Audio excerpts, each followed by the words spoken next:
It's hard to say that anything is good because it's simply subjective. People that love one thing will hate another, and that's just the way people work. But one thing that bothers me is the judgment of something that a person hasn't experienced, like a type of food or a movie that hasn't been tasted or hasn't been watched, but the person simply thinks it's something they won't like. This is reasonable to a certain degree. 3 years ago, this was me for JRPGs, and I feel like most people in the same boat would side with me.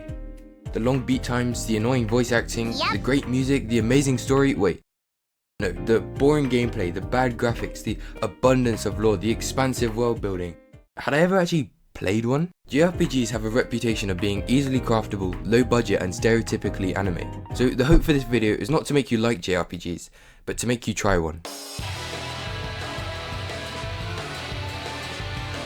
The first hurdle of the stigma is the immediate assumption of turn-based combat. Games of the past have seemingly destroyed the enjoyment of turn-based gameplay, however it's implemented.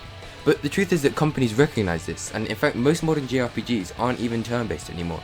Probably the most well-known series of Final Fantasy has completely swiveled, and games like Trails of Daybreak and the upcoming Metaphor ReFantazio have a hybrid which lets the player choose from instance to instance. Combat is also often perceived as in-depth, statistical and complex, for example the Xenoblade games. Though this gameplay often looks difficult, that's simply because it hasn't been explained to you. Like looking at the screen right now, it looks like a headache to learn. But what if I said all the numbers on the screen were mostly irrelevant and the characters were attacking automatically? These buttons correspond to the D-pad or right buttons, which only had to be pressed periodically. Aside from a few extras which are added in later, that's basically it. Does it still look complicated? To be fair, there are still a fair share of highly in-depth games like the Disgaea series, but even those almost always have an easy or story mode. The length of these games is almost always a turn-off, because who the hell has 100 hours spare for Persona 5? Well, think about it this way. You don't have to rush at all. You literally have the rest of your life to complete this game. If you like it, you can play whenever you want, and you'll eventually beat it. And if you stop liking it, then you can stop playing. It's as simple as that. Games aren't designed to be beaten in a day, or a week, or even months.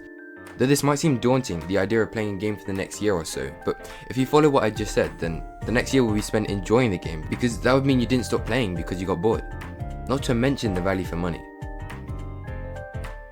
But yeah, I just wanted to make this video because I see so much hate for games people haven't even tried. It's fine to not like something, but don't turn people off because of your opinion.